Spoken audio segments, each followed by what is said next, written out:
Hi, everybody. Hi, everybody. Welcome to Tuesday Night Knit Chat Cafe. My name is Noelle, and this is my friend Kelly. And we are a mostly knitting podcast, although we do some other things too, but we're mostly knitting. And we're coming to you from Southwestern Ontario, Canada. And the first, they're already telling us loud and clear, so we're good. Yay. We're good. We don't even have to ask. You guys just know. So welcome, everybody. Again, every week, we are so happy that you all, come out to join us here for our favorite night of the week. And so first of all, I want to say a few. I noticed that earlier today, I actually went in, I was doing something, and it was like 4:40, and Carmen was in there. And Carmen is from Spain, and she said she just, her work internet wasn't working, so she just thought she'd put this on, but she usually joins us the next day because she's from Spain. So it's obviously much, much later there than it is here. Yes. So, yes. So if you're watching us tomorrow, hi, Carmen. Hi, Carmen. Yes, absolutely. And then I just went through and others, and there's, let's see here.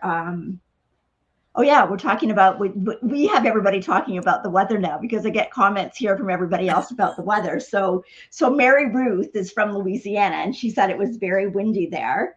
But then Frankie is from Manitoba, and she said, yes, it's very windy there too, but it's -30. Oh my goodness. Okay, friends, it is 15 degrees here today. It is, yes. I have my windows open. Yes. I have shorts on so I could wear a sweater, and I'm going to have to take the Sophie scarf off soon. I see Margot was joining us for the first time live from Florida too. So welcome, Margot. I hope you have a great time in here tonight. Mm-hmm. And one other comment, it was, and I don't know if I'm pronouncing this right, but it is Katie Woo's birthday today. So happy birthday. Now she said she was coming. She said it was midnight where she was. So I don't know if her birthday is actually the 27th or the 28th, but whatever day it is, happy birthday. And if it's the 27th, you're sharing it with my knitting anniversry. It seems like wedding anniversary, not your knitting anniversary. Oh my goodness. Did I really say that? Oh no. Ross, don't watch this. Okay. Sorry. It's my wedding anniversary. So yeah, we all know now what takes precedence in your brain. Anyway. Sorry. So how many years have you been knitting? I mean, married. Oh, a lot longer than that. Oh, her birthday's the 27th. So there we go. We share a knitting anniversary. birthday and wedding anniversary. And how many years have you been married? 42. 42. Oh my gosh. I know. A long time. It's like, wow. Yes, it is a long time. So anyway. So last year, it was funny because last year we spent our wedding anniversary. We were in New Zealand and we were at Hobbiton. And this morning we were at the hospital, so I get pins out of my feet. So what a difference a year makes. Absolutely. So how does the foot feel? It feels not bad. I can put weight on it, but it's, like still a little bit swollen. And those pins were almost 3 inches long. So couldn't you cut the wire off though and use the little green balls at the end, like as knitting progress keepers or something like that? I could almost use them for knitting needles. So anyways, it was funny because the nurse did ask me if I wanted to keep them. I'm like, no, I thought I was going to make earrings. Did you tell her to hang on you should have hung on to them because then you could take them back for your next surgery on the other foot and say, here, I brought these back. Yeah. Anyway. So we're a knitting podcast. We are a knitting podcast. And we haven't said a thing about knitting yet. Or 5 minutes in. Yes, I did. I said it was my knitting anniversary. Anyway, we are actually both in the relatively same area tonight. We are. So, we are. last week Kelly was in Saint Martin. much warmer weather, although it's quite warm today. So Yes. Maybe not as warm as what you had before, but no. No, I'm not. I didn't wear a bathing suit anywhere today. Not at all. No, me either. But I actually did sit outside for a little bit and then. Yes, it was nice. I was blocking some socks, so they went outside too, and because it was quite windy today. So anyway, I was watching a bit of a podcast today, not a knitting podcast, but it was a YouTuber podcast, and they said that when you're doing a podcast, you should get right on into it, like within the first 30 seconds, so that people stick with you.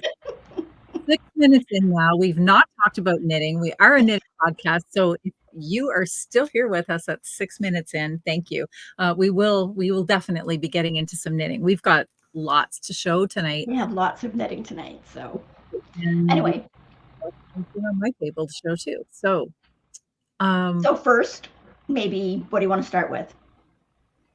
Why don't we just start with what we're wearing? Okay. Just shake we'll do it up. That. And then we'll do questions. Okay. See, you already had an agenda before you asked me. No, I didn't, because I was going to do questions first. Exactly. That's what I mean. You asked, but you still knew where you wanted to head. So, okay. Okay. So what are you wearing? I am wearing the Deep Dean sweater. Okay, I will get it.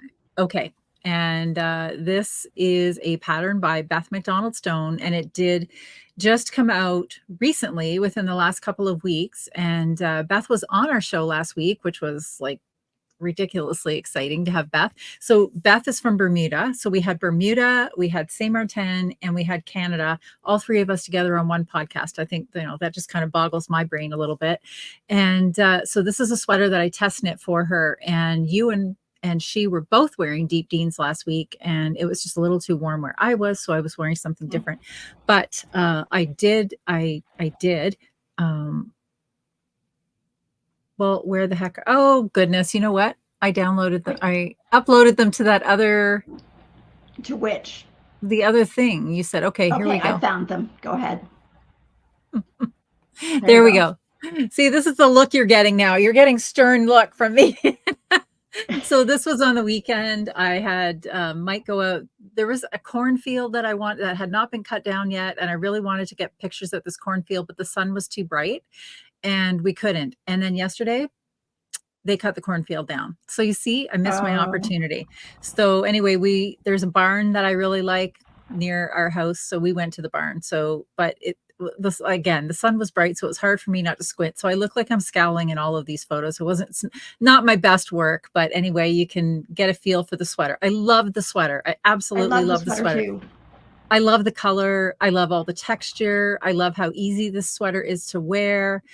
You can wear it over top of something. It's soft enough that I don't have to wear it over top of anything. I just absolutely love the sweater. And this yarn is the Eco Tweed by Barocco? No, Estelle. No. Estelle? Yes. Okay. See, as soon as I finish a project, all of the details are gone. And I think I knit this in about 2.5 skeins. It's really economical yarn. I love how subtle the tweed is in this one. I honestly, I don't know. So it has this fun pattern. The pattern changes. There's like all of these different sections, but it's super easy to do. It is knitting and purling. So this would be a beginner-friendly sweater, I think. You would want to have something to manage a chart on. As you pointed out last week, the only tricky thing is that the pattern goes all the way down the sweater. Way down, yeah. So these patterns in here, these little bands of pattern are quite short, so easily memorizable. But then once you get down into the body of the sweater, it's definitely not memorizable. I think it was It was a long 32, I think. 42, yes. 32, 42, something like that. Yeah, a long repeat. So the pattern calls for you to do like a full repeat and a half to do a crop sweater.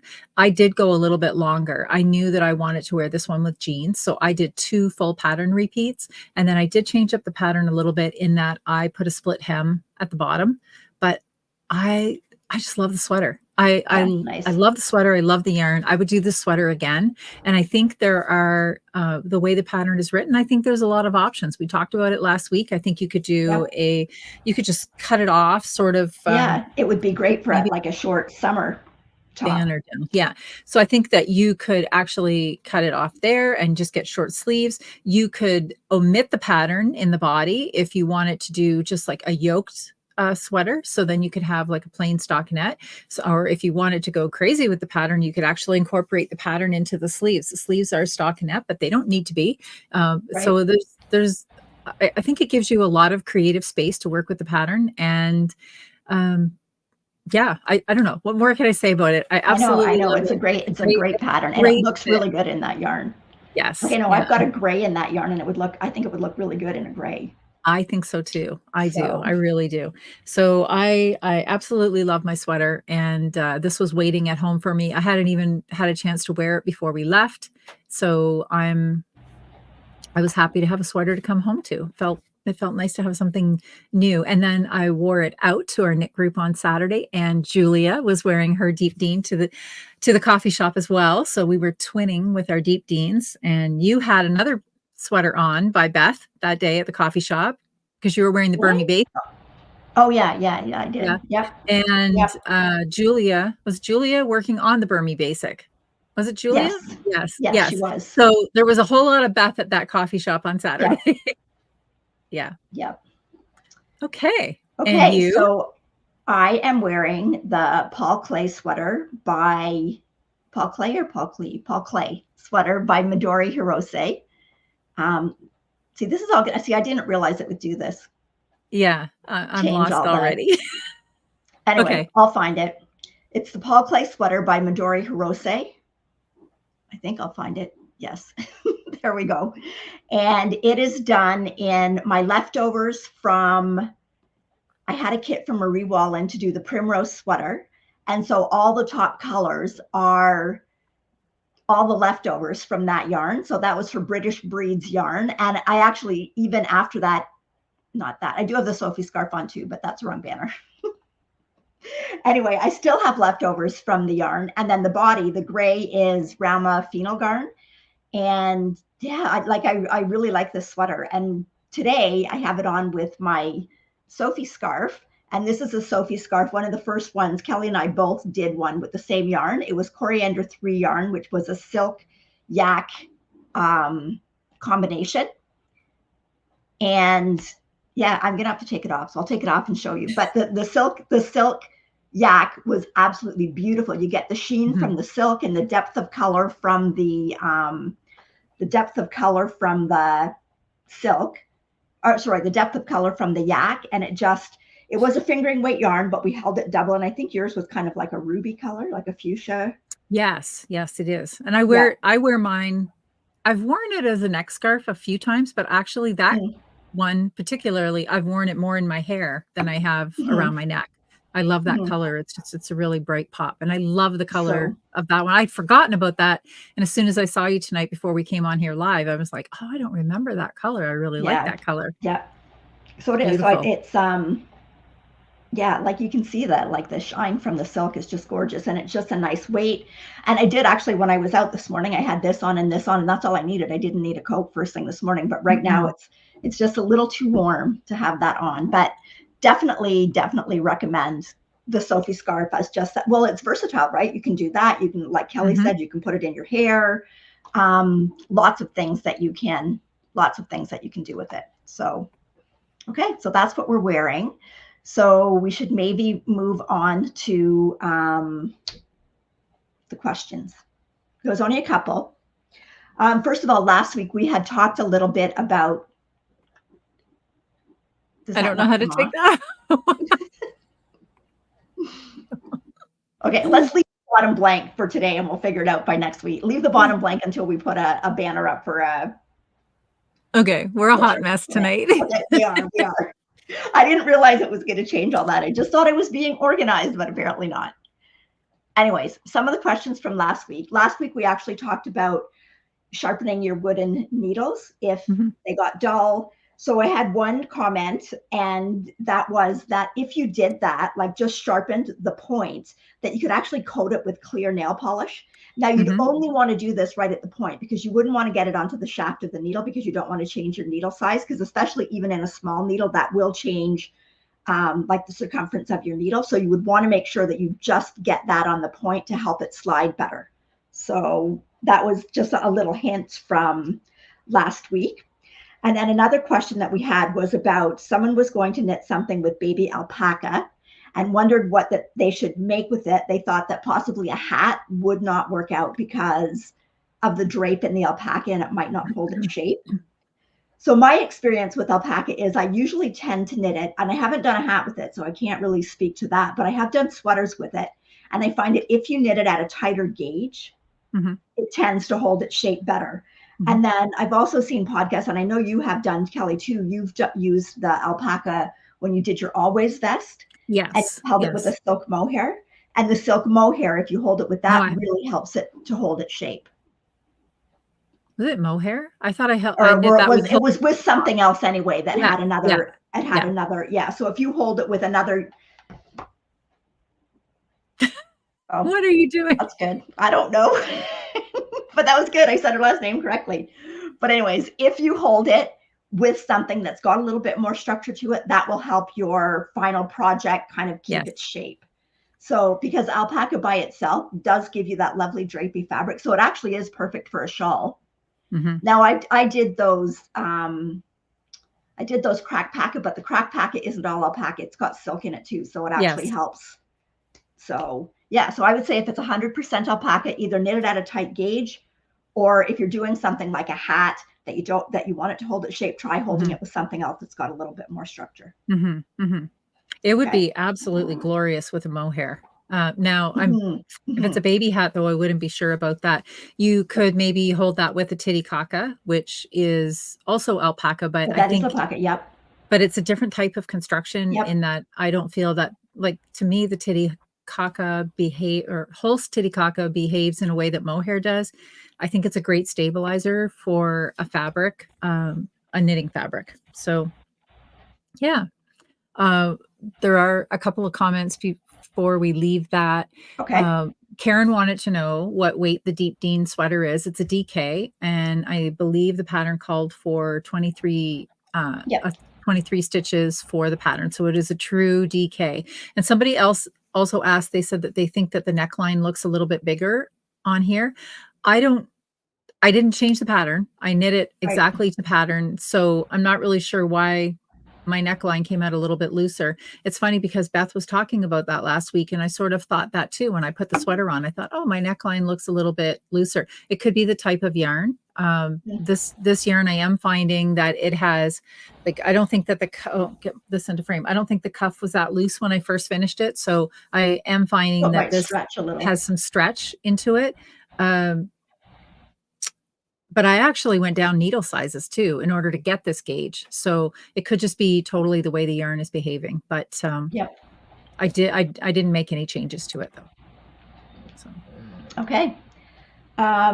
Okay, so the next question was someone that lives in a warmer climate wanted to knit a spring or summer sweater and wondered what pattern or yarn we would suggest. So I did go through mine and pull a few.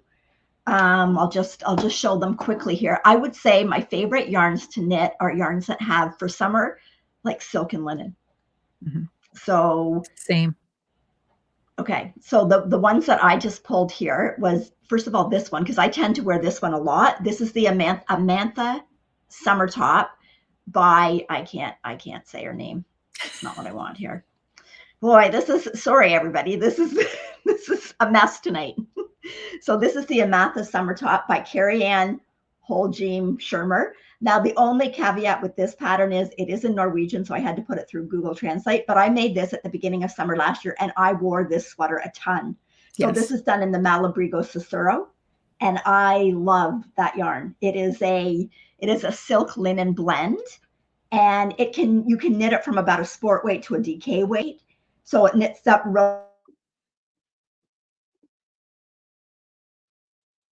We've lost your volume, Noelle.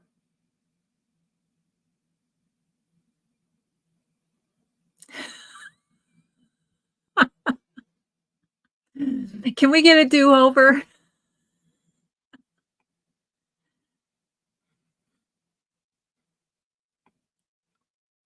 And I don't know where that picture is to take it down either, because you've moved it. Oh my gosh. Okay. Yeah, I don't know. Did the batteries die or something for you? You have no volume.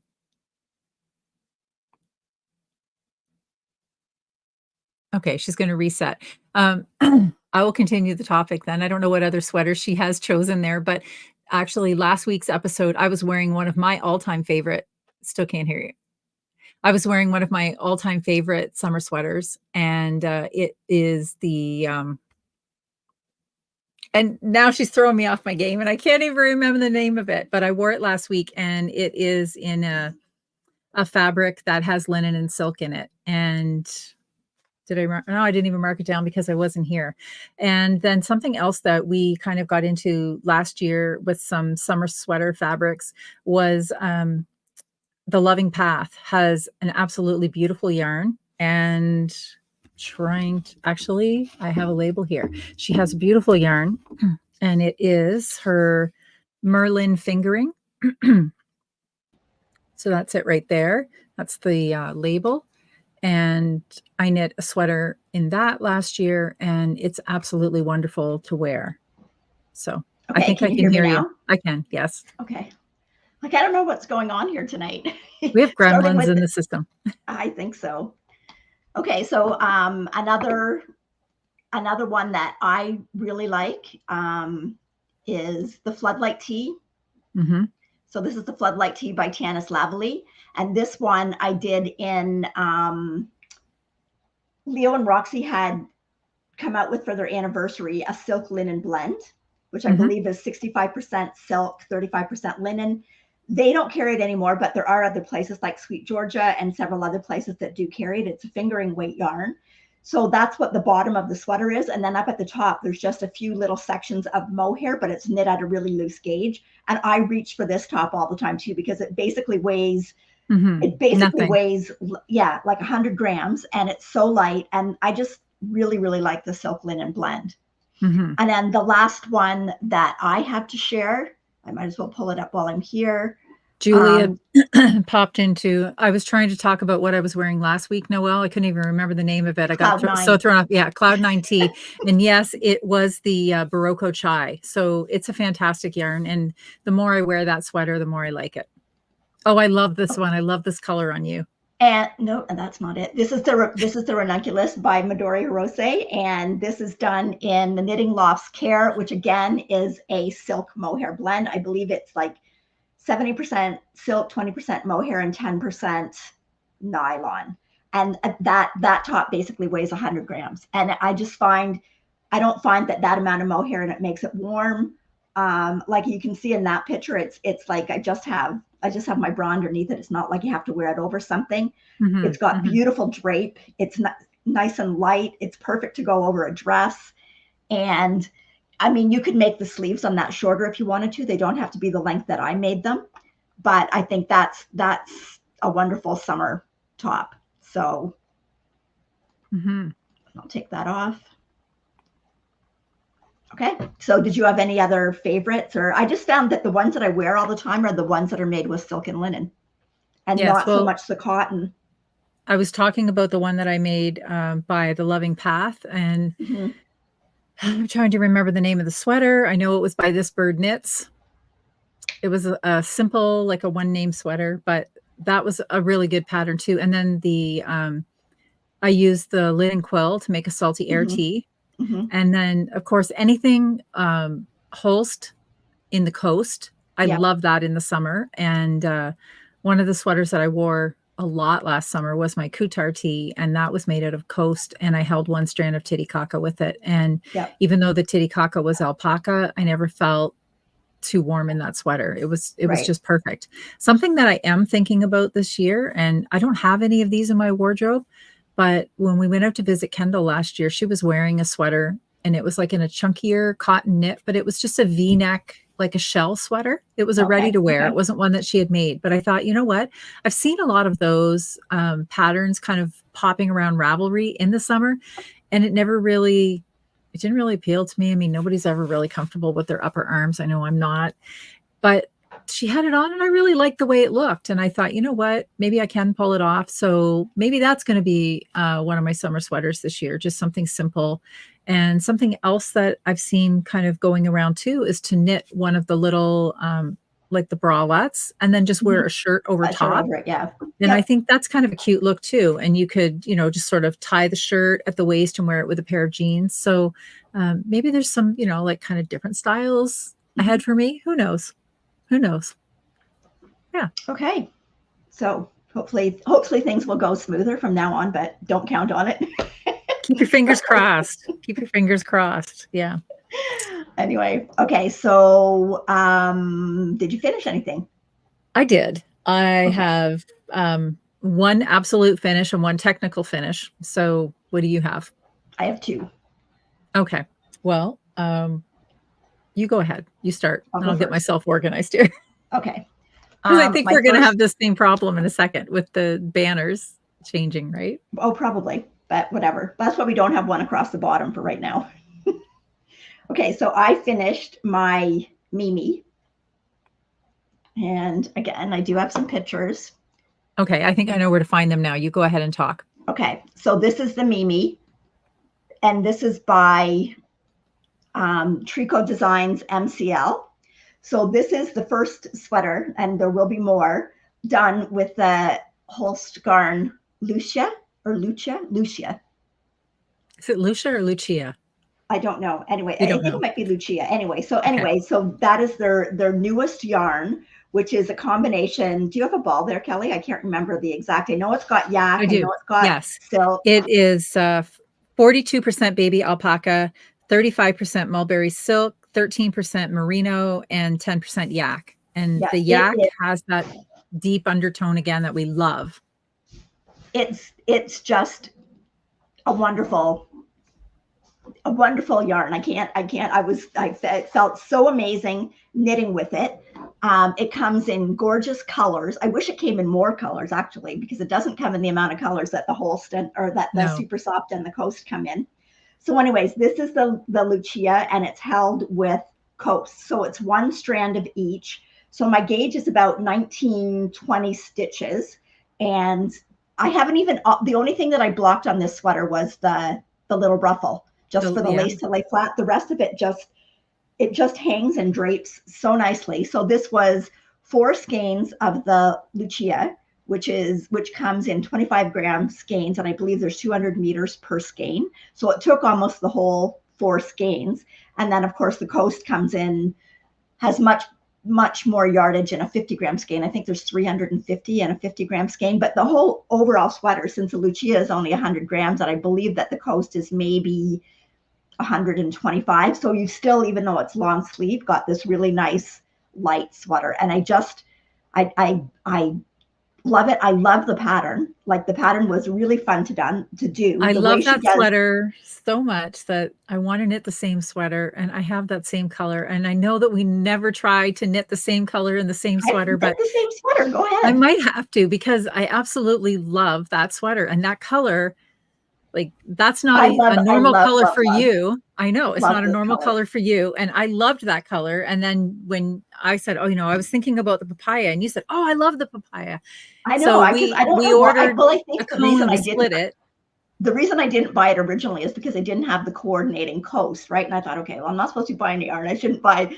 And then I thought, what the heck? I might as well just buy it, right? So, and I'm glad I did, because I absolutely love this. So, and I still have enough left, because we split the Coast. We split a cone of the Coast. I still have enough left in the Coast by itself to do a summer top. Yeah. Oh, I know. So like basically 2 from, anyway, this designer, She has amazing patterns. I've got several more of hers in my list that I want to do. Like I really, really like her pattern. So take a look. She's got some gorgeous cardigans.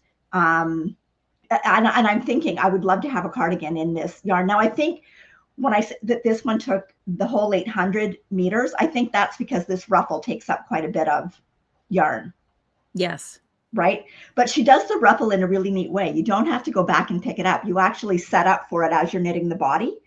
And so that was, I thought, genius. So, because, you know, you don't want to go back and have to pick up all those stitches, but I absolutely love it. So that Kim is my first. Yes, Kim says it looks very similar to the Souffle by Laura Penrose. And Kim, that's actually the sweater I was going to make, because I thought, well, it's similar, but it was complementary, but it's not exactly the same. But the Souffle has the mohair here in the V-neck in the front. And I really think that this alpaca is just going to be too thick for that. The mohair, it's supposed to be a very sort of a see-through look. So that one has been, I don't know if it's actually in my library or just in my favorites, but I've had my eye on it for a long time. So I'm not giving up on it yet, but I honestly think I might just have to do that Mimi sweater, because I absolutely love it. I like it so much. Can see we can go everywhere together. Yep. Like I can definitely see doing another one. So yes. Okay. Okay. So I took away with me on my trip, in my bag I packed yarn to make 3 pairs of socks. How many pairs did I finish? None. But I did start all 3 pairs of socks, and I came close to finishing the first pair because I couldn't put them down. They were so addictive. So this is the first pair. Show these off. These are yarn that I bought at Rhinebeck, and it's just, there's no pattern other than my own. It's just a basic 60 stitch sock, and I put a cable surrounded by a cable wrapped in a purl stitch.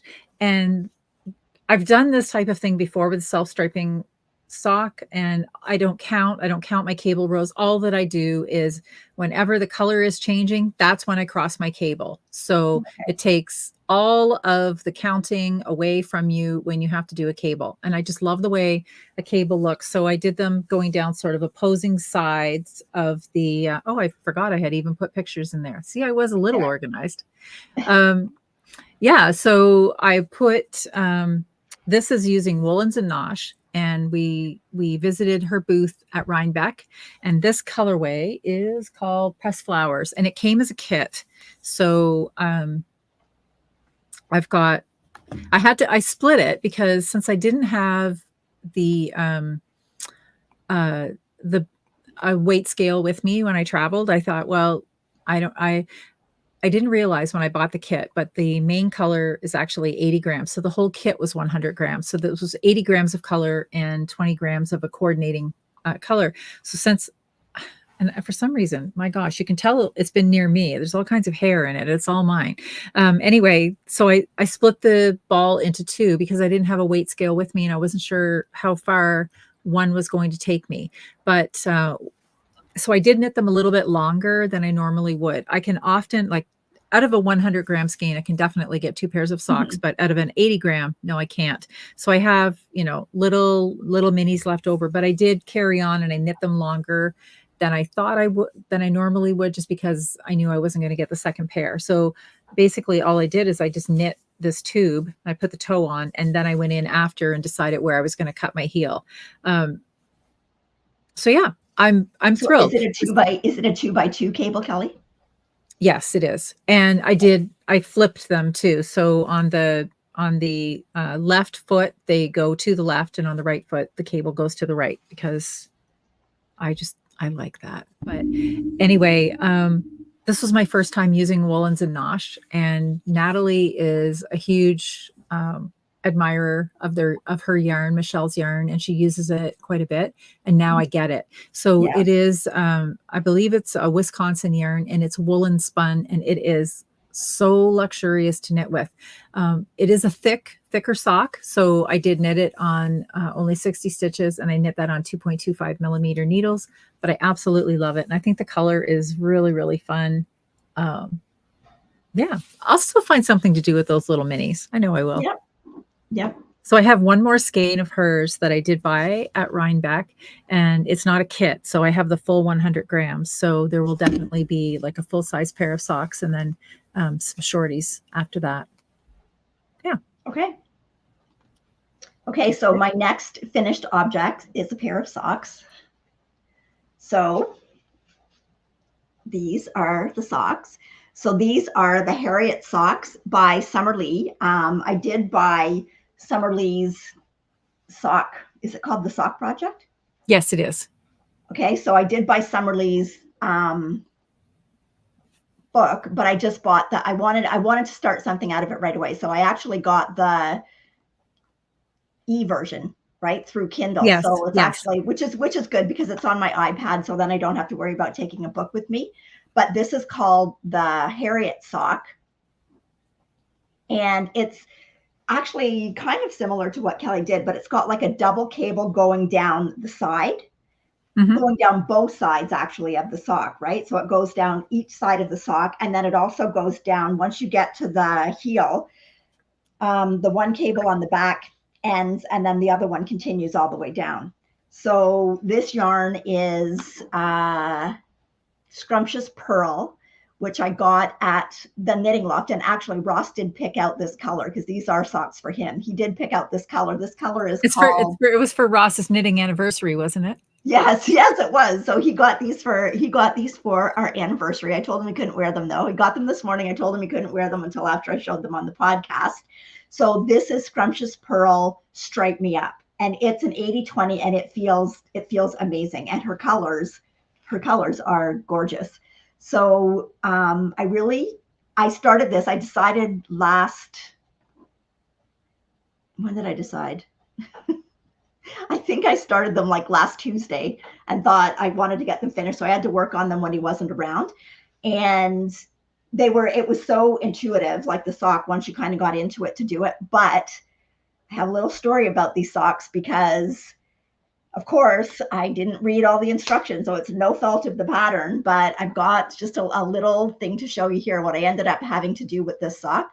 So what happened when I got done the first sock, I looked at it, and I didn't realize that the cable is on one side bordered by 2 purl stitches, and on the other side, 1 purl stitch. So the 1 purl stitch is in the middle of the 2 cables. Well, when you stop the one, I stopped the purl stitch on the one side. So here's what I ended up with. So you can see, I don't know if it's on your right or your left, but you can see on the one side, I don't have that purl stitch. And I thought, it's not that noticeable, but I couldn't leave it. I had to fix it.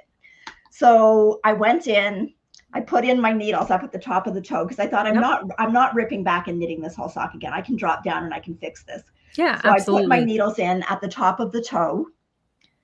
So I ripped out all of the toe, have it all on the needles, and then I laddered down that 1 stitch all the way down to the bottom. So you can see I've got that aqua colored yarn in there where I was going to put my heel. So I laddered it all the way down to that. So you can see there a little better where that one little loop is, like that yellow stitch where I kind of have to start there. So I laddered down to that. And then if you are laddering down and you're picking up and it is a purl stitch, it's so much easier if you turn it to the right side of the fabric. Yes. So I turned it to the right side. Wrong side. Crochet hook. To the wrong side. Pardon me. To the wrong side. Yeah, you turn it around so that purl stitch is a knit stitch that you're looking at. Yes, and I used the crochet hook and put it all the way back up to the top of the sock. And then after I did that, I just had to do the toe again. And I would have done the same thing. I support that. I would have totally done the same thing. So I couldn't leave it. I couldn't leave it. And I thought, I can't do that because then what if I show the wrong side on here? And someone says, oh, look, that sock. Oh, the pressure. I just couldn't leave it. So anyways, this used, I think I have about 4 grams of the sock yarn left. So because it's the self-striping, I did the socks first, and then I thought I'm just going to do the bullseye heel on it so this is an afterthought heel that I cut in after. So all I did was I had put the heel in where this yellow stripe is. So I just pulled back, measured how much yellow I had for each, and started with the yellow, and then worked out so that both heels would actually turn out the same. Yes. So I was actually thinking about doing that with mine. I think I was talking about this on Saturday. Um, if it didn't come with a contrast, I would like to have split that dark purple stitch or row, and then I would have started with the dark purple because I certainly had the yarn left, and I would have done the bullseye heel. But then I thought, well, it's going to look funny to have, because then it's really going to look like I ran out of yarn and just threw something different in for the toe. So I stuck with my original plan and I used the contrast. But yeah, they look great.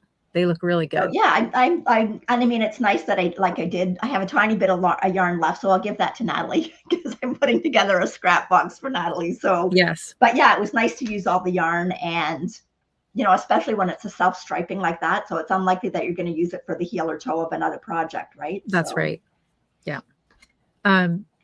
Okay, NJ chimed in. Thank you, NJ. She says that Woolens and Nosh is actually in Vermont, so thank you for that. I wasn't sure. It feels a lot like the Barrett Woolco yarn, so that's why I was saying, oh, maybe it's like Wisconsin woolen spun, because it really feels that way. And Klaska said that purple would look really good with purple clogs. And Klaska, I happen to have aubergine clogs that I think will look really good with these socks too. Fear not. Okay. Anyway, Frankie, it actually wasn't that bad. Frankie says it was a lot of work. It really wasn't. And it's like, it would have been a lot of work to rip back the sock and do that whole foot over again. I wasn't going to do that. So it really didn't take that long to finish it. And I mean, I didn't even have to cut yarn anywhere to finish it. No. So, no. Yeah. And like you said, it really is. It was a purl all the way up. So you just flip your sock inside out and you're basically in there with your crochet hook, just clipping all the way up. It would be a fairly quick fix, but I totally would have done that. One other thing that I want to say too, when you're doing that, like I was doing those socks on the 2 16-inch circulars. If you're fixing a stitch, it's much easier to fix that stitch if it's in the middle of other stitches than if it's at the end of your needle. Yes. So like I kind of rearranged the stitches so that stitch wouldn't be the edge stitch. And then it's much easier. You've got fabric on each side to be able to go in and pick up your stitches. So if you ever have to fix an edge stitch, something that's at the end, kind of rearrange your stitches so that you do have like something to kind of hold on to the fabric on each side of the stitch. So Marianne wants to know what it means if she said that she'd fix it on a sock for herself, but not for somebody else. I guess it depends on who you're giving it to. I think Ross would notice. He's got enough socks that he might notice it. If you were giving it to somebody that wouldn't know the difference, maybe, but I would still have to. Well, they would be staying in this house and I'd have to look at them, so I have to fix it. Absolutely. Anyway. Okay. So you have another finish or another technical finish. So this is part of our Advent along, and let's pull these two colors out. So we're at the end of February, and we have this Advent along going, and my Advent project this year is the Cozy Quilt Socks by Natalie of Remembrances Pottery. Oh, I'll get it. Okay. And so I'm doing mine with a different color stripe in each part of the leg. And so I'm doing 2-ish, 3-ish stripes, maybe whatever it takes. The goal is to get the first one done by June. I'm thinking I'm probably ahead of schedule on that at this point, but that doesn't mean I'm not going to fall off that train. And then have these finished to wear at Christmas. So I have a palette of 5 colors, and I'm using Knit Pick Stroll all the way through, except for this cream color, which is Line Brand Sockies. Everything else in here is Stroll. So this month I had to put in this color, and this was the one that you thought wasn't going to be contrasty enough. And I agree. It's not. It's not much contrast at all, but I really like the way it looked in the sock. I thought it's enough contrast. And then this one is the Dogwood Heather, which is I love that color. Mine and Summer Lee's favorite Stroll color. Yes. And then I'm backing all of this up using the Stroll Navy. So I am all the way down the leg now, and I put in a shadow wrap heel, which is a little different than the pattern, but it's choose your own adventure sock, right? So I'm choosing the shadow wrap heel. So now I'm done the heel. And so for the month of March, I will be putting in the next 2 stripes, and I'll start again with this sort of aqua color and the cork. So I really like Looks the good. way So these good. look. I love them. And so our Advent along is going in our Ravelry group, and basically you choose the project. It's not too late to start, and it's something that you work on a little bit every month to kind of take that pressure off. I love the idea of doing an Advent sock in December, but who am I kidding? I'm not going to be able to stick with it because December tends to be kind of busy for me, and there's usually traveling involved, and I certainly can't commit to doing, even though it does not take much time to do a stripe. I would just fall behind, and then I would just let myself down. Nobody else, just me. So I did this last year. I started in January, and I did one of her Advent socks, and that's what I decided I would do again this year. So these aren't really necessarily Christmas by any means. Yeah. These are all year long, but I'm choosing to do them as an Advent project, and absolutely love them. So they're just tiny little quilt I have too many blocks. other things. I know, but like I said, if I'm only doing this, I pull this project out once a month. I keep it in this very cute little Christmas bag, so I know exactly what project bag it's in. And I just work on my couple of stripes. March is going to be a super easy month because really by what I'm looking at, it's only two stripes, maybe 3, because then maybe no, that would put me too far ahead of schedule. No, I'll stick to 2. So only 2 stripes in March. And then, and then the next month I will do 2, and then that will be 4 months. And then the 5th month I will do the final stripe in the toe. So, and then I'll have 1 complete, and it won't even be June yet, and I'll be right on track. The problem I'm having with the Advent project is when I pick these up, they're so fun to work on. So I say, okay, I knew that I only had 2 stripes to work this time, and then the heel.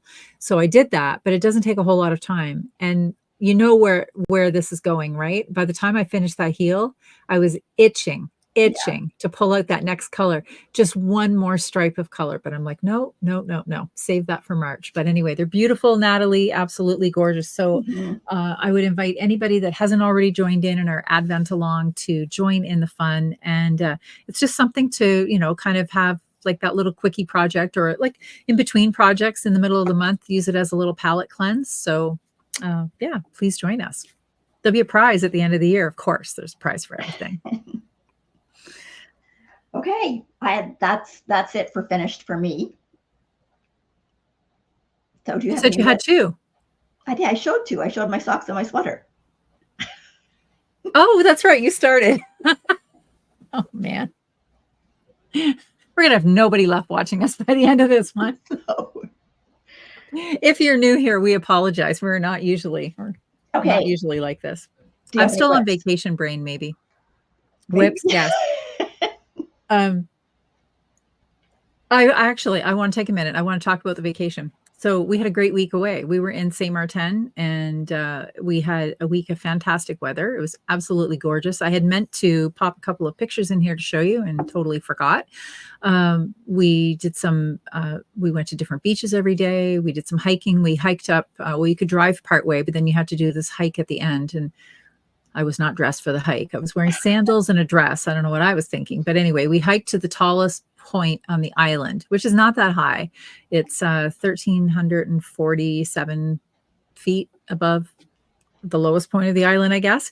And anyway, it was quite a view. Once we got up there, you could sort of see all around the island. And we had a great week. The weather was fantastic. And I have to say, and I always like to sort of ask myself when something is over, what was your favorite part? Like, what was my favorite part? So Saint Martin is an island that we've been to many times. We love it there.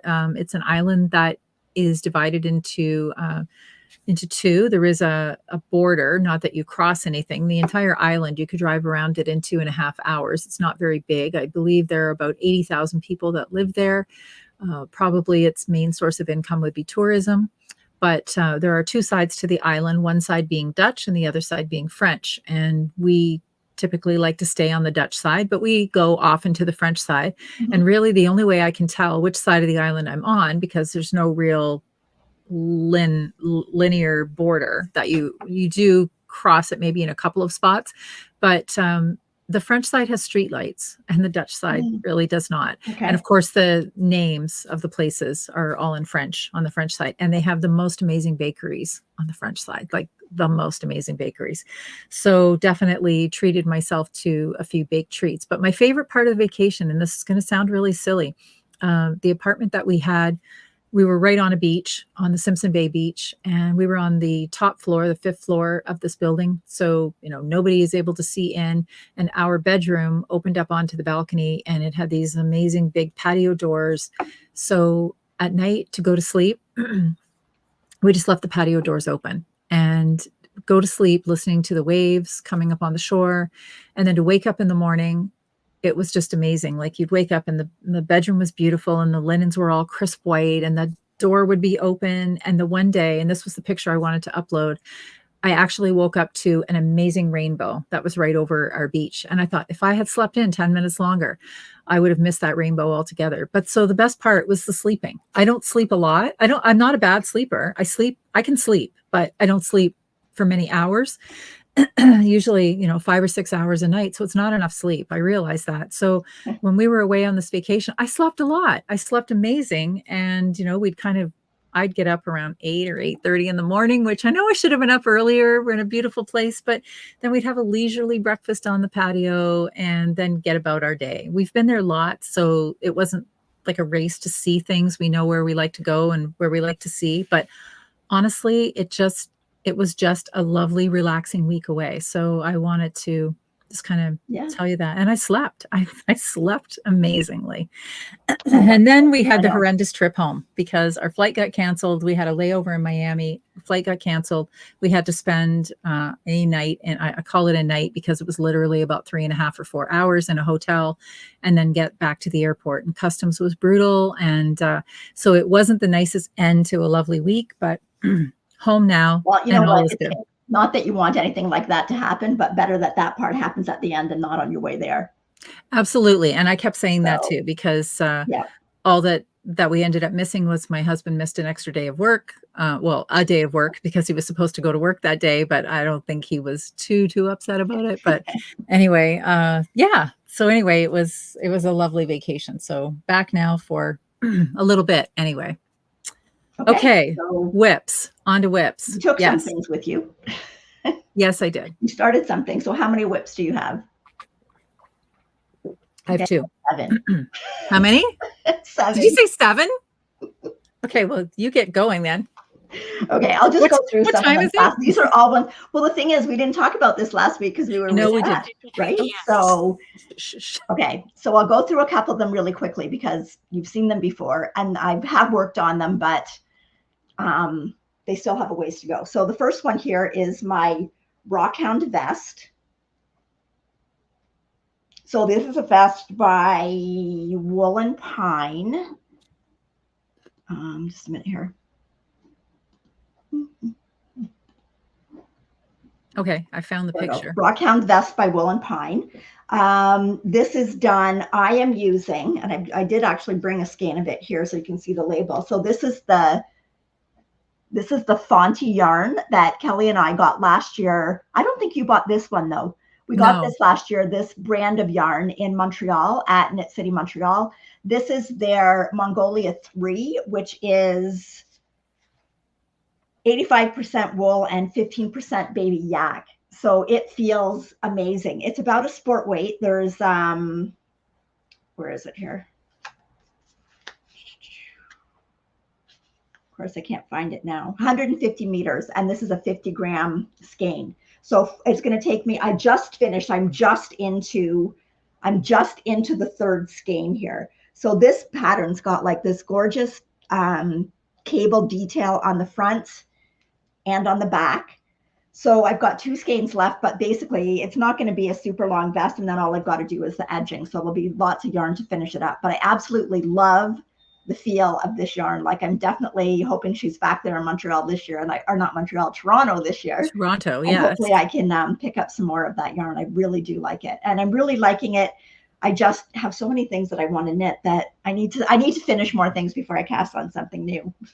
Klaska says she's made 3 of that vest. Of that vest, and she said it's a lovely summer top all by itself too. Yes. Yep.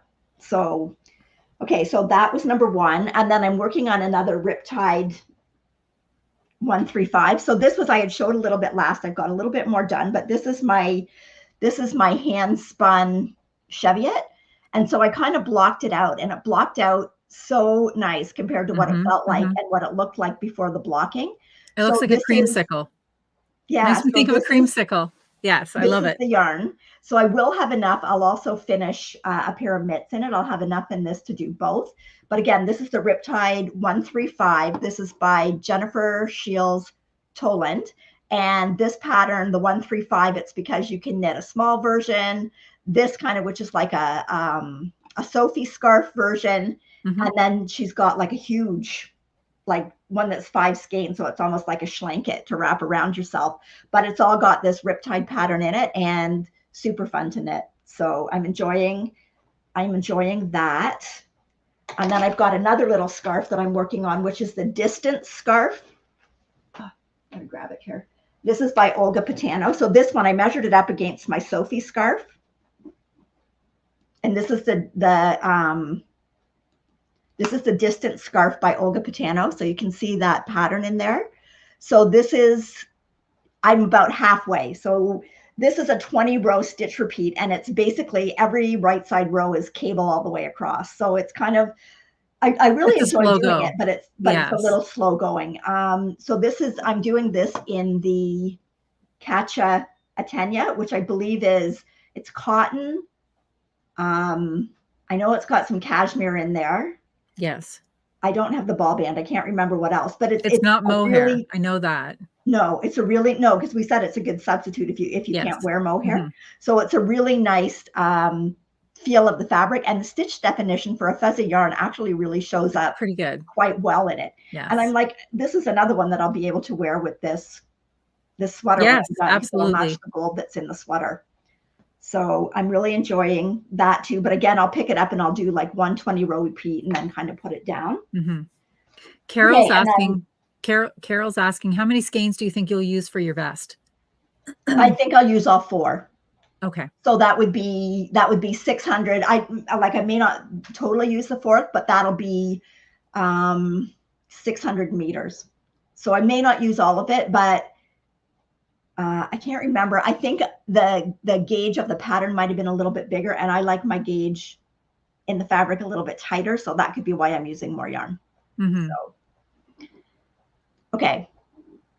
So you show something. That's it. I only have 1, 2. How many did I show? 2. No, I showed more than 2. 3. I showed 3. 3. I showed 3. You did. Yes, you did. Yeah. I can't count tonight. Okay. So this is the next sock that I started while I was away. And this is a Summerlee sock pattern as well. I kind of got bit by the sock bug again. And I thought, I also got bit. Right? Okay, we totally just sounded like Romy and Michelle from Romy and Michelle's High School Reunion. Me too. Anyway, and I've been watching Summerlee's podcasts, and I like them because I shouldn't say this. I like them because they're short. We go on forever and ever, but I like hers because they're short bites that I don't have to like pause it and then come back. And I actually really like her patterns, and some of my favorite socks, like I made those little boxes socks by her a few years ago, and she has an absolutely delightful color play. She loves bright colors. And I think I've been kind of bit by the bright color bug and for getting back into socks because I'm kind of having fun watching her. And every time she shows a new pattern, I'm like, oh gosh, darn, I want that one too. So anyway, I spent some time the night before we left, because if you recall, I booked this trip on a Monday and we left Tuesday night after the podcast. So I was down here trying to put some bright colors together, and I think I succeeded. This is brighter than I would normally go with. So this is a Sweet Georgia Tough Love sock, and the colorway is lavender, and it's a very bright lavender. It's called lavender. I know. Is it looking a little blue? Yeah, I thought I would have said it was royal blue. No, it's okay. Well, just to show you. So my sock blocker is royal blue, and the yarn is purple. It's one of those things. Is the dress blue or is it purple? Anyway, it is purple. It's definitely purple. I think it's just the way it's showing here, or the light Okay. that I have down here. But anyway, so then I've paired it with Pickle Juice by Stroll. Look at this, Pickle Juice. That's And I pretty. think this one is just called Blue. But look at how Okay. fun. So it's the Seasons Sock by Summer Lee. And it has this really nice all over slip texture. But she revisited her pattern and she Mhm. added this little bit in. So that's when I kind of got excited because, I had been doing these color work socks for Natalie and I'm like, wow, I really like the color work. And this is just enough color work and it's easily repeatable. So I did this Yeah. one morning, having breakfast on our lovely patio in Saint Martin. I did the color work section. So she has you periwinkle, Joy. You're right. It Okay. is more of a periwinkle, but it's like a purpley periwinkle because it's definitely more purple than blue for sure. Well, yeah. And can you see the difference? Because this is blue, this is purple. Can you see the difference now? They They both don't. just look like different shades of blue. Okay. Well, anyway, it's purple. It Trust could me, be it's what I'm purple. seeing on my screen too. But it's really fun because it is this like really cool textured pattern. And so it's a 4-row repeat to do this. And you just kind of knit along. So things that I've done just slightly different. So she does ask for you to do the color work portion in a 2.75. I felt that would be too loose. And I know that I can do color work on a 2.5 and get that over my foot with minor struggling. Mhm. And because of my high instep, we all know about the high instep. And then she has you continue. You would do the whole sock in a 2.75. So I did 2.5 up here and I carried on with the 2.5. Now, once I got past the heel and I've tried it on, I feel that this looks like it's just a little bit too loose of a fabric for me. And I don't know. My feet are kind of narrow. I'm worried that it's going to be a sloppy sock, and I don't like a sloppy sock. So I have dropped down back to my 2.25 now, and I'm going to finish out the foot. If I were to do the sock again, and I may very well because it's fun, I would do 2.5 to here, and I don't. Go I down was to that. thinking she must know what she's talking about because this probably really pulls the sock in, but it doesn't. I mean, it does, but it doesn't pull it in enough for me, and I'm making the size medium. So I would definitely drop right back down to my 2.25 to do the rest of the sock. And I don't think there'd be a problem, but it's a fun pattern. It is a super fun pattern. So I am channeling my inner Summer Lee and I'm looking for bright, bright colors. And I'm really enjoying this pattern. So this is only sock 1 though. So I didn't get very far on this pair, but okay. Back to you. I've got one more, but you go ahead. Okay. Okay, so my next one is my, let's see, let me find my Bluebell sweater. So this is a pattern by Venka Rolled. So again, I've gotten further. So I was working on this. I was actually working on this today. And again, I love the feel of this fabric too. So I really want to get this done because all these sweaters that I'm doing that are in like, although this is relativally light, I haven't decided yet what. It's light. Yeah, I haven't decided. And don't what be fooled by today's weather. It's not going to stay this warm. I know. But anyway, so this is the Bluebell sweater, and the only modification that I've made so far is a different neck. I started off with just a couple of rows of stocking stitch and then went into the rib so that you get that tiny little roll at the top of the neck.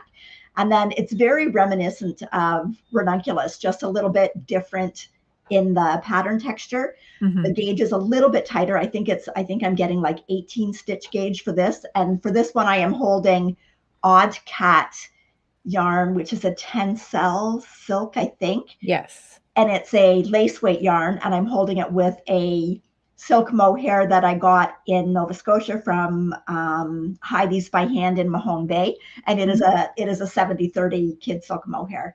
So I'm really liking the fabric. The two yarns actually almost look like there's the yarns. They almost look like they could have been dyed by the same dyer, but they're from completely different places, but they were meant to be. Perfectly. They were definitely meant to be. And that's my first skein of the lace weight. And it's still, wow. I'm sure there's still over 50 grams there. So that will not take more than the one to do this whole sweater.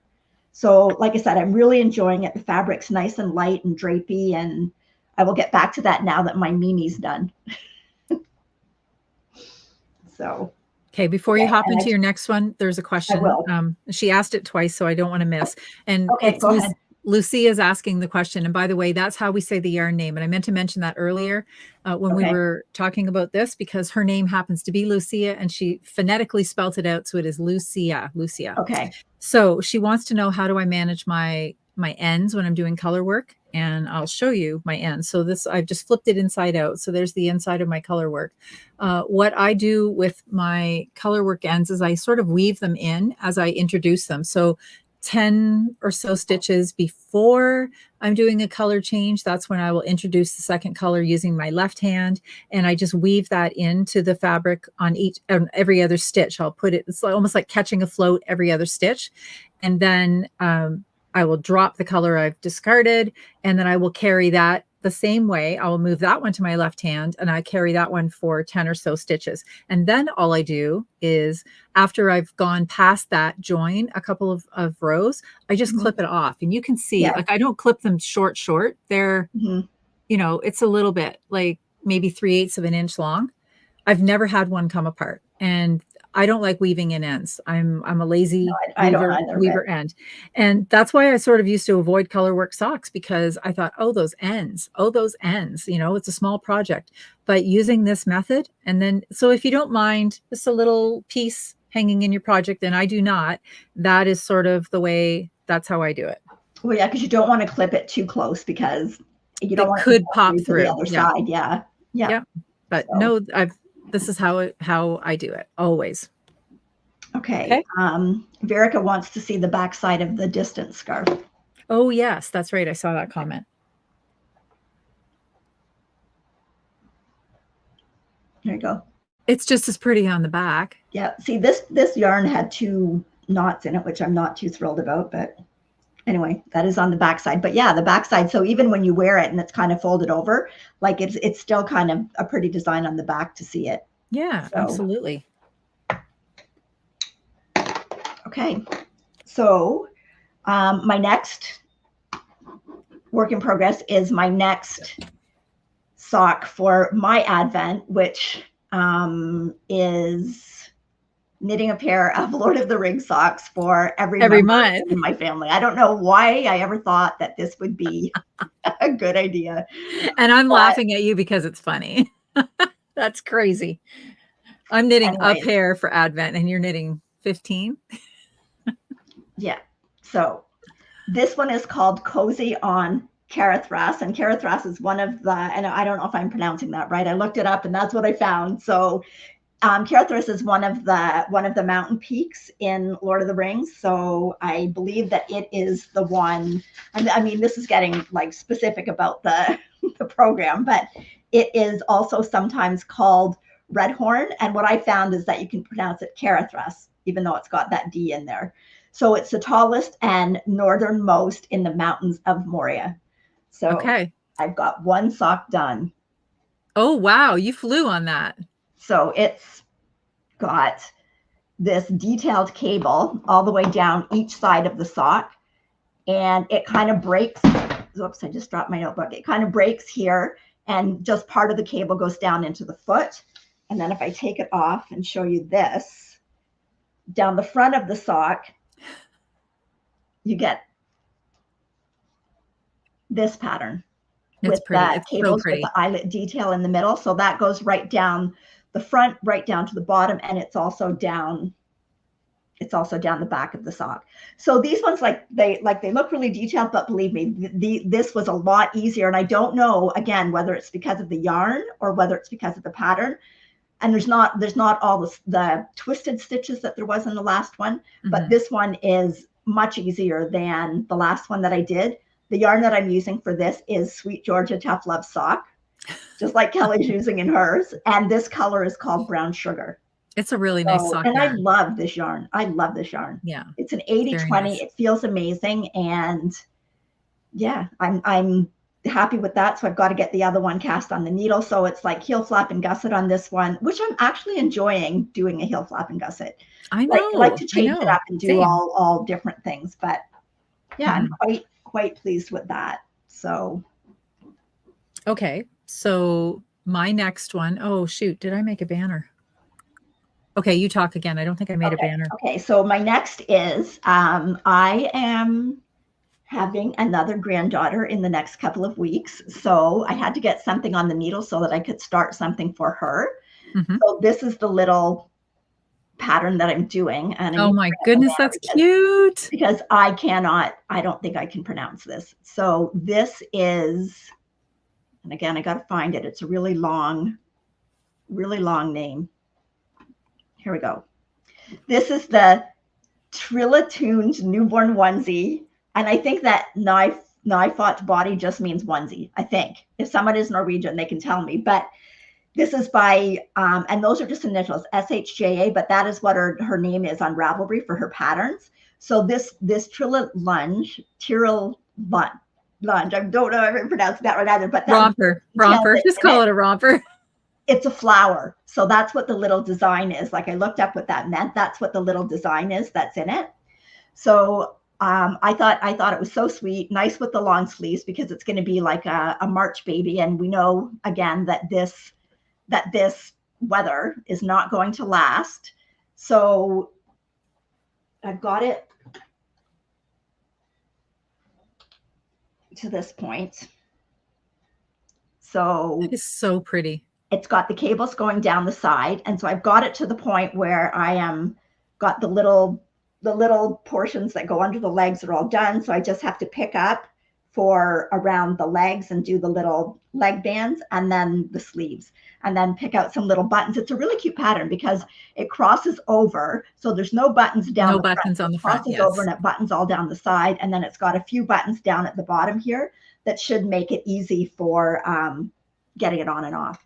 And then this yarn is Direful Yarns that we picked up in Chicago. I think that was the first year that we were in Chicago. We picked it up at Elgin Knitworks. And I don't know what the color is, but it's just a really pretty, like. It's beautiful. Yes. It's just like a. Like spring flowers. Yeah. So it's perfect for that pattern.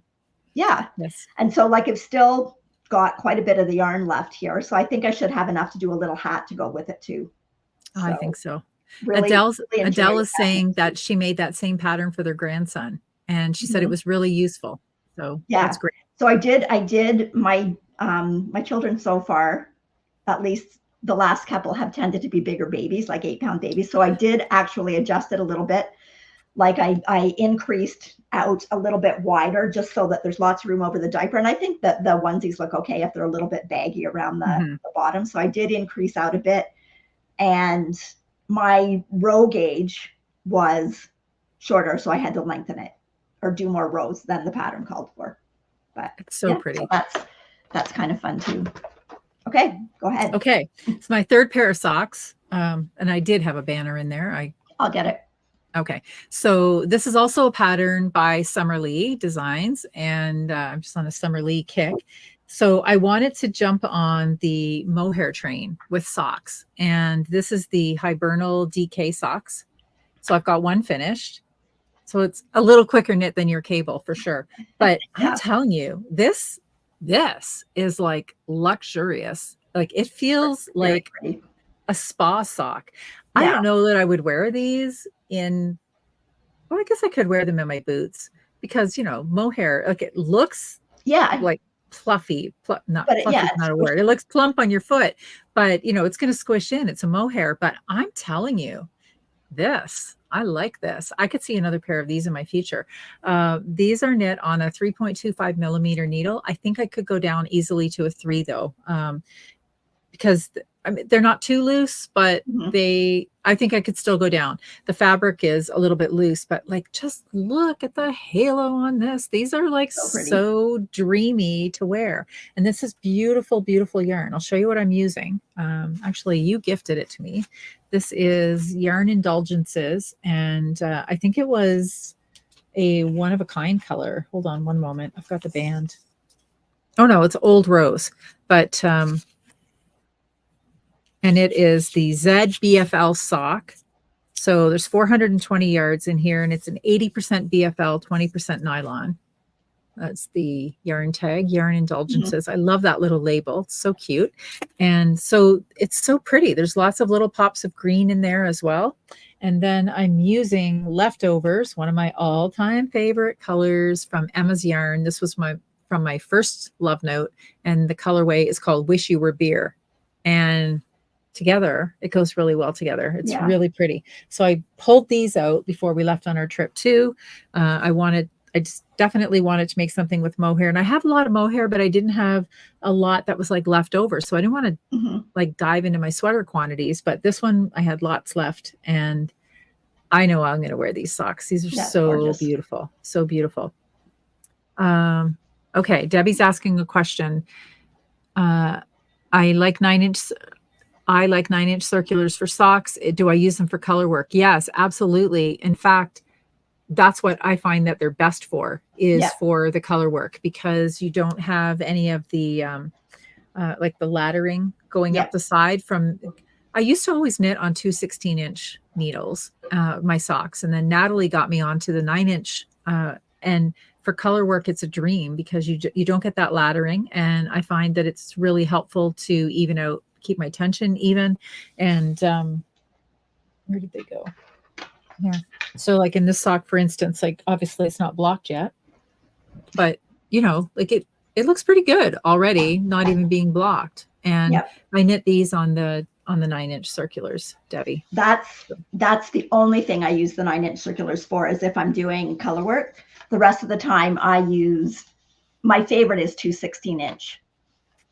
So but I do, if I'm doing color work, I do use the 9-inch circular for the same reason that Kelly just said there. You don't get the laddering up the sides, and it's much easier to carry you don't have to worry about like carrying your yarn from one needle to the next needle.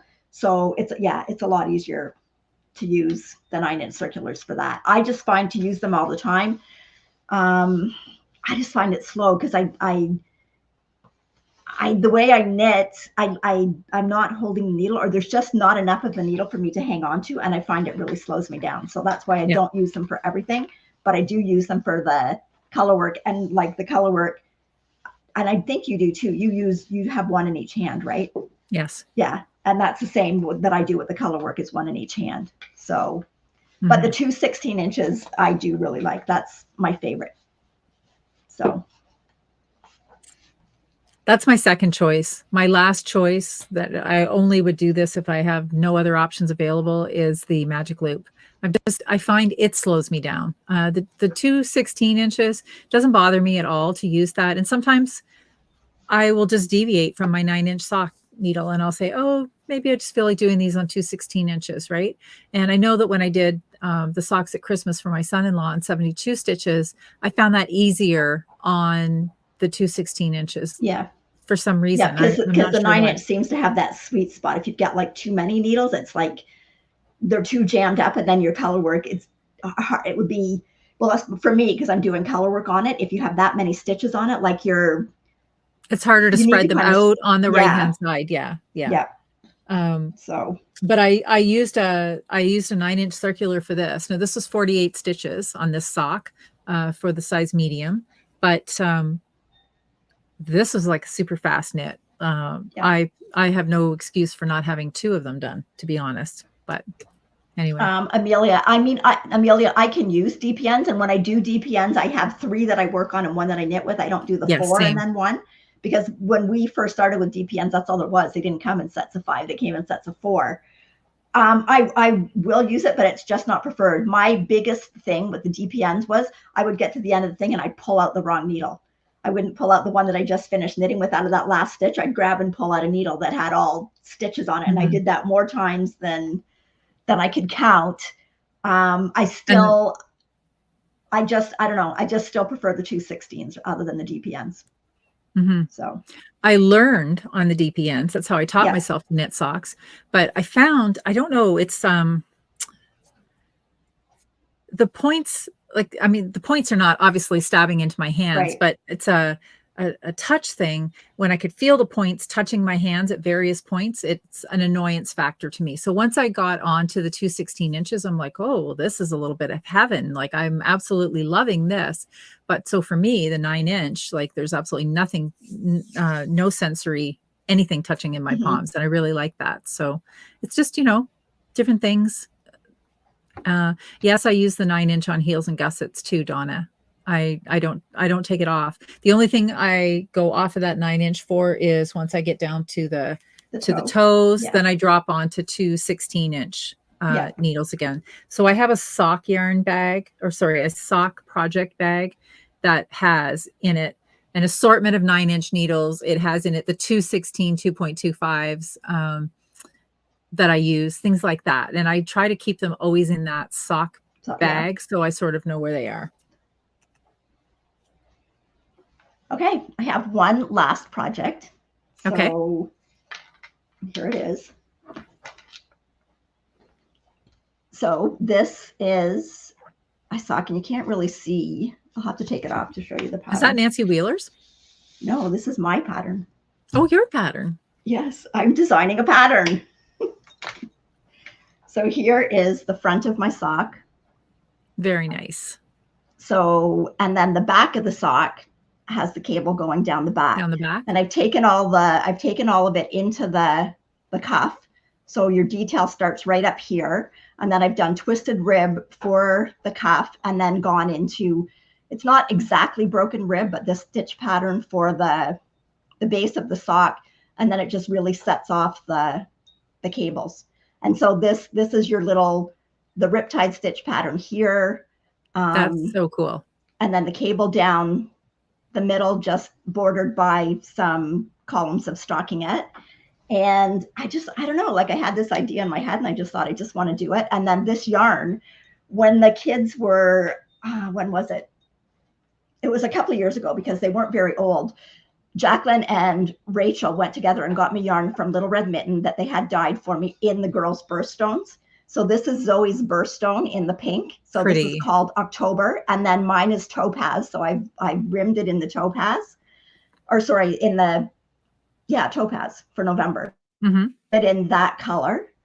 And yeah, that's so pretty. I'm really excited about it. So I might even write it up. Well, I think you should. Absolutely, you should. It just was like in my head, and I thought, I have to do this. And I had to rip it out a couple of times because I didn't really like what it was, and change things around. And I just bought this app. What's it called? Knit Chart, and lets you set up your patterns in there with all of the details on the stitch, on all the different stitch. Like you just put the thing in, and then you can go to a legend that tells you what it was, and you can actually put that onto a PDF. So it's kind of a really cool pattern, and it was so much fun. So now I just want to, now I've got to at least do a pair for every grandchild in their color of yarn. So yeah, so the gold is just, I believe the gold is a, what is it? Koigu. So, but pretty. I really like the gold. Pretty. I really like the gold and the pink together, and it's so much fun. It just, that's a fun pattern. It. So. But yeah, so I never ever thought I would do that, and I only thought about that. Like, I thought about this pattern that I wanted, and I thought, well, if I'm going to do it, I might as well do it right. And it's an easy enough pattern that I can easily adapt into different sizes. Like, I think I can even size it by 4 stitches. Like, that one's a 64 stitch, but it'd be pretty easy to size it for different. I think I can even actually take it down to a kid's pattern by taking out some of the columns. And so we'll see. Stay tuned. I have a lot of learning to do I have a lot of learning to do to put a pattern out, but it'll be fun. It'll be like school. Absolutely. I love it. I think it looks great. It's very pretty. Very pretty. Yeah. So that's all I've been knitting. And the only thing I bought was my version of the Summerlee. Yes. Well, I was actually going to show this because I did this shopping while I was away. I ordered her book. I wanted a copy of it. And I felt, I wanted to support her too. I've been watching her podcasts. And so some things, I haven't gone all the way through the book yet. I had a look at it once I got home. I think at one point it was actually sold out on Amazon. I know it's gone into a second print. It's been wildly successful, and kudos to her, because it really is a well-written book from what I've seen of it so far. And the things that I do like about it is, I was thinking, like, if there's somebody that that is thinking about knitting socks, I really think that this would be a fantastic gift. And it's at a decent price point. It's 192 pages. It is in a soft cover, but it's got these the flaps that fold out so that you can hold the book. She did all of the photography as well. It's very bright. It's very summery, very colorful, as is her sort of, that's kind of her go-to, like her bright pops of color.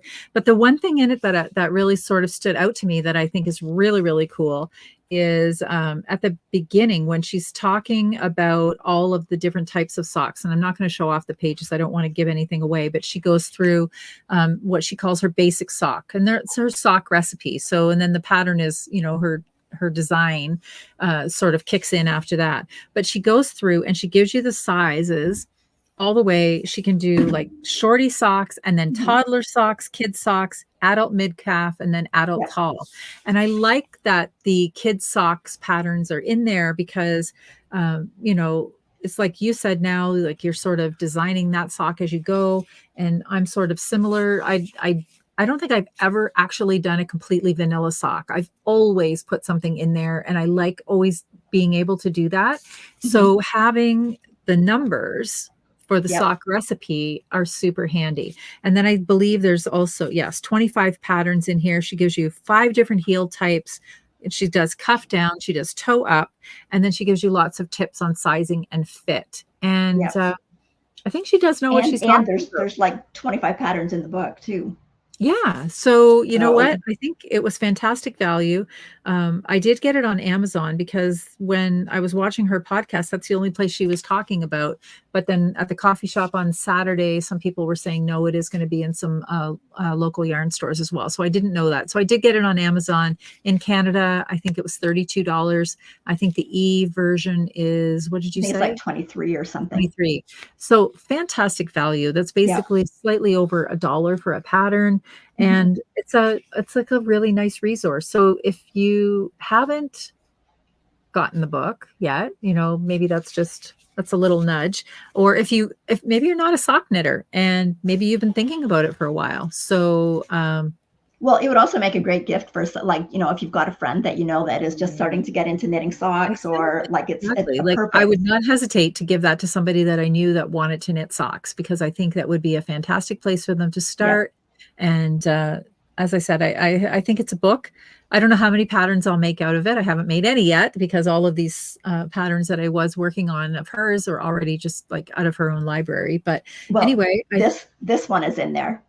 And I mean, it's such a, like, it's a very simple pattern, but it just adds to that sock and it gives you something to concentrate on. It also, again, like we said before, when you've got a pattern like that, you don't ever have to worry about where you are as far as counting rows, because it's like, I believe it was like a 4-row pattern repeat.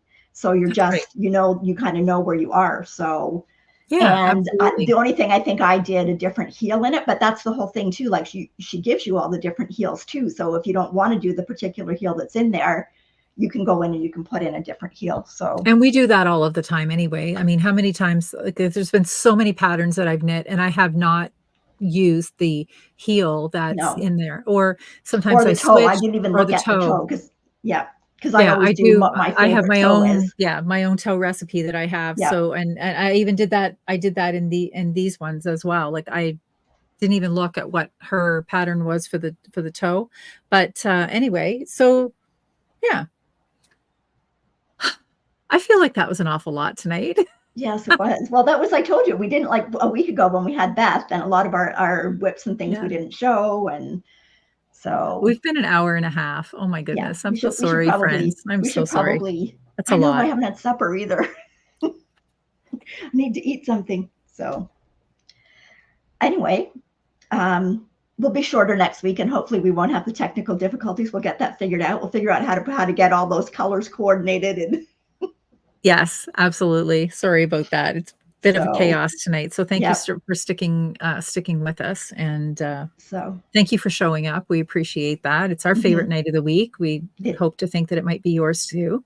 And we will be back next Tuesday. So next Tuesday we'll be into March, and Yes. that means we will have So you've the got 2 days giveaways left for February to get those socks to get in your there. socks in. Yes, So- absolutely. Absolutely. So yes, get your socks entered into our year-long sock along. We'll be drawing those prizes before next week. And yeah, and then we've got 1 month left on our vest slip over I make know, along. I have to get my vest done for that. Got to get mine done. You have to get yours done too. Yes, I know. I do.